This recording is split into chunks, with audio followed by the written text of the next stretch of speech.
world, happy Wednesday, and thanks so much for coming by. In today's video we are talking baba ganoush and roasted garlic hummus. So if you're interested in some yummy snack options or want to find something to take to a party this summer, or if you're just looking to up your crudité platter game, you should keep on watching. All right, guys, let's get started. So this is the start of our baba ganoush, which is a Mediterranean, if I could say it, style dip made out of roasted eggplant. So I've got a large eggplant here that I'm piercing so it can roast in the oven. And I've also got 5 cloves of garlic that I've cut the heads off because they're about to sprout. So I thought if I roast them all, we're not going to use them all necessarily. I can use them in other dishes as well. For the baba ganoush, you will need 1 head, and for the hummus, you will need 1 head. So I'm just adding a little bit of olive oil, and then I'm going to sprinkle them with pink Himalayan sea salt and some ground up pepper and just rub them in there. And then we're going to throw them in our oven at 375 for about 40 minutes. The way that you know that your eggplant is done is if it deflates kind of like a balloon.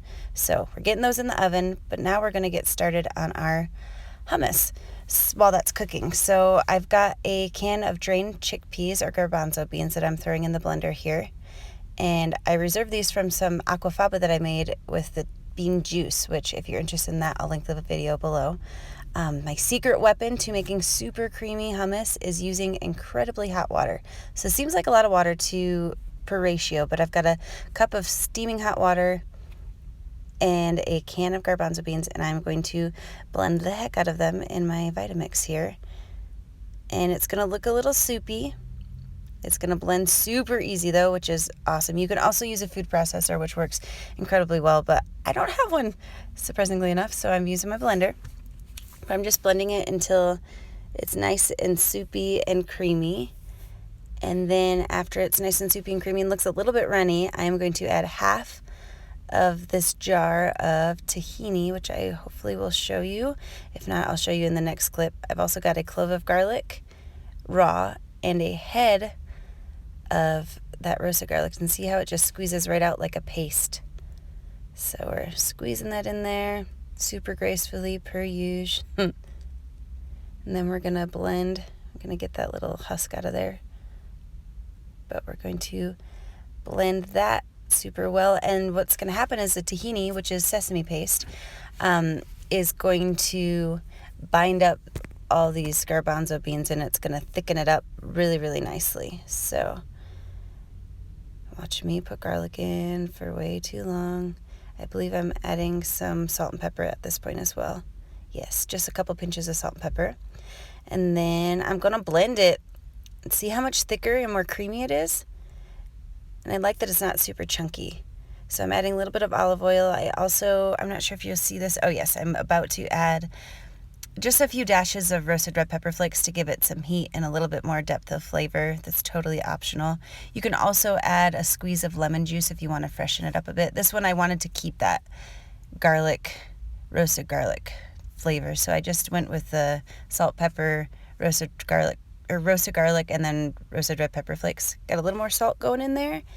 We're just trying to get this as creamy as possible. I believe we're about there. And there you have it. And we just transferred to some resealable bowls. So this is our eggplant, and now that it looks deflated like a balloon, you can pull off the skin. I've let it cool just a bit so I can peel it off with my fingers, but it's incredibly easy to do, super soft. I've got that in the blender with our other half bottle of tahini. I'll put in measurements. Oh, here we go. Here's the tahini bottle coming up. So it's 16 ounces, so there's 8 ounces in each batch. Then I've got a head of roasted garlic, and as you can see, they pop out a little bit when they're done, and they're golden brown, so that's how you know you got yourself some good roasted garlic. So we're just gonna literally put all those ingredients in a blender and mix her up. I'll show you what she looks like momentarily. Here we go. Blend her up.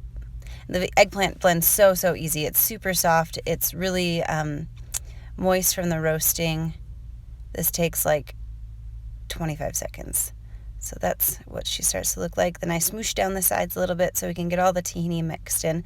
It's a little thinner than the hummus, but still definitely dip consistency. I'd say it's almost like a spinach artichoke dip consistency. So that we can transfer into a resealable bowl as well. I'm also adding some red pepper flakes here and some salt and pepper. Again, I will put the amounts in the description box below, but this is something you can really play with. You don't have to do exact measurements with it, but that's what she looks like. And then, so I put a lot of it in a resealable bowl, but I also put a little bit in a couple little bowls so I can make a crudité platter. And I added some fresh cucumber, these are some like dill popcorn, walnuts, some more roasted garlic. I sauteed off some portobello mushrooms, and I also made some falafel. So if you want a recipe on that, let me know. But isn't she gorgeous?